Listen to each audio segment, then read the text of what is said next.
Australia's AUKUS alliance has sparked backlash from China. Defence Minister Peter Dutton has labelled the condemnation as childish and immature.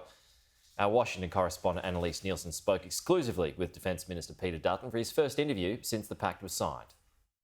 Minister, thank you so much for your time. My pleasure, thank you. Really significant trip.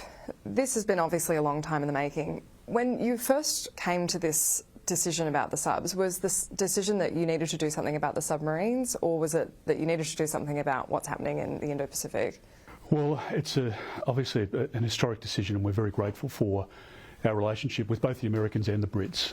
This has been a project that's been worked on for a long period of time, and it is about dealing with the threat, and the threat is real, and it's increasing. We need to be very frank about that. But equally, it's about making sure that we have an extension and a deepening of the alliance, which has been the security underpinning of our country for many decades, and we want to make sure that peace and stability prevails in the Indo-Pacific region. How long will it take to have the first nuclear submarine in the water? Well, we'll explore that over the course of the next 12 to 18 months as part of this compact with the US and the UK.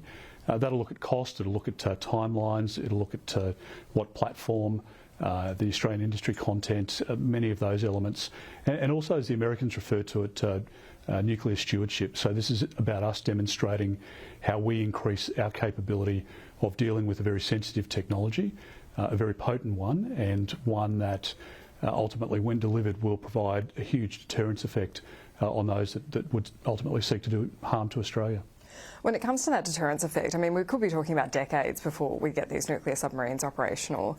We've just made this huge statement aligning ourselves strategically with the United States. Have we not left ourselves vulnerable in the meantime? Well, I think we made that statement 70 years ago, and probably 100 years ago, really. I mean, we've been with the United States and with the UK through every major battle in the 21st century, and we have a great obligation, over the next century to make sure that we deepen that collaboration, because it is the underpinning of our national security. There's no sense in us pretending that if we bought 100 subs tomorrow that we could compete with the superpower like China. It's about a collaboration. It's about bringing like-minded countries together beyond those traditional friendships in the Indo-Pacific region as well, and for everybody to speak with a consistent voice, and that is that we want peace and stability, not coercion, not interference, not bullying in our region. That's a very important, powerful, but it needs to be a united message.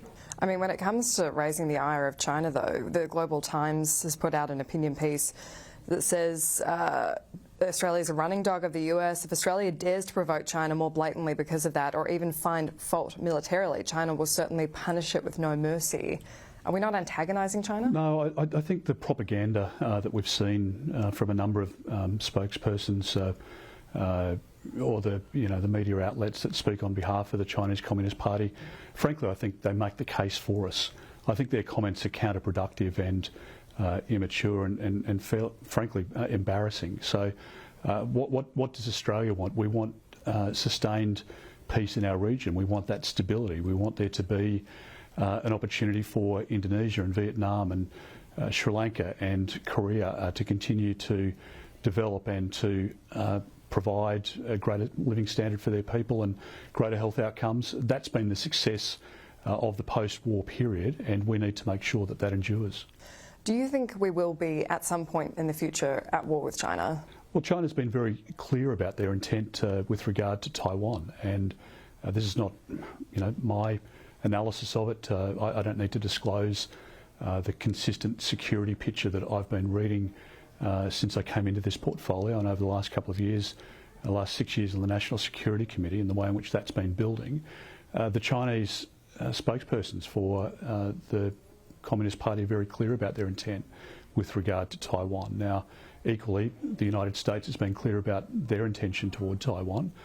Nobody wants to see conflict, but that really is a question for the Chinese as to whether, as we've seen in Hong Kong, they make a decision to do something in regard to Taiwan. If that's the case, what's the Americans' response? And we obviously have an alliance with the United States that's been in force now for 70 years.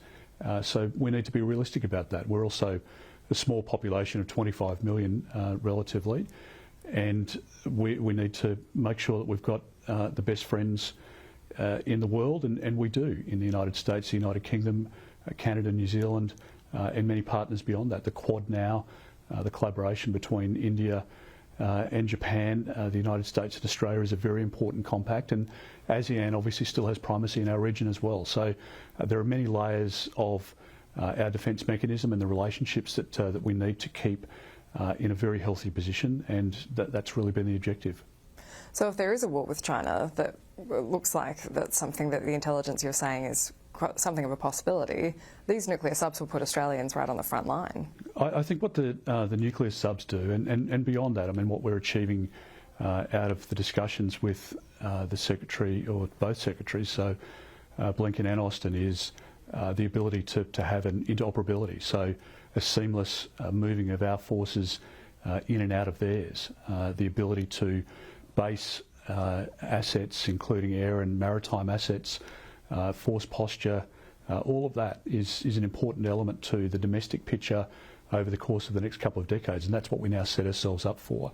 And I think that provides a deterrence effect to China and anyone else who would seek to do harm to Australia. But let me be very clear, our desire is to maintain peace, but you don't maintain peace from a position of weakness.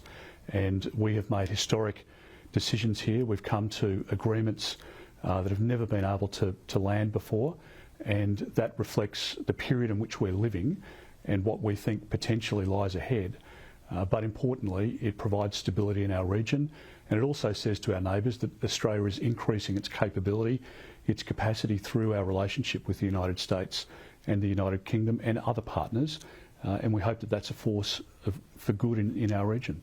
How much will the submarines cost? They'll cost a lot of money, there's no question about that, and that will be explored over the next 18 months.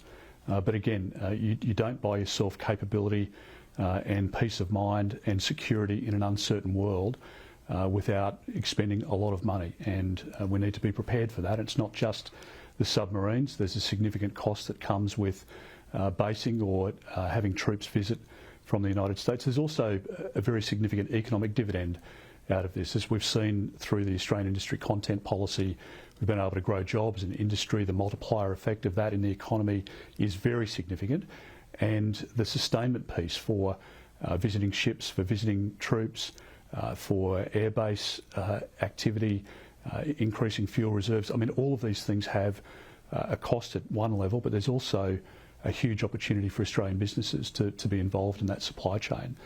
So, you know, there are swings and roundabouts, but in the end, peace doesn't come for free, and our alliance with the United States is historic because of the investment that we're making. Have we signed a blank cheque for America then? Well, we're certainly not, and I don't think the Americans expect that. They've never asked for that, and it's not within their culture to do that in terms of their relationship with Australia. We're an equal contributor. We, along with the Brits, have a very special relationship. We've just had 20 years in Iraq working side by side.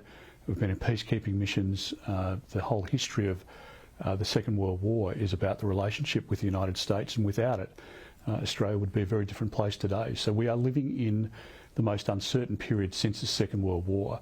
There is great uncertainty in the Indo-Pacific into the future as well, and that's what makes this historic agreement so significant. Are you anticipating then we could see a cyber attack and retaliation from China? They're obviously feeling antagonised. I hope not, but as we've seen, the conduct toward Australia, toward Canada, towards the United Kingdom, toward partners in the region, it's been fairly consistent, and the Chinese do use cyber and their expertise online to launch attacks and denial of service attacks, etc.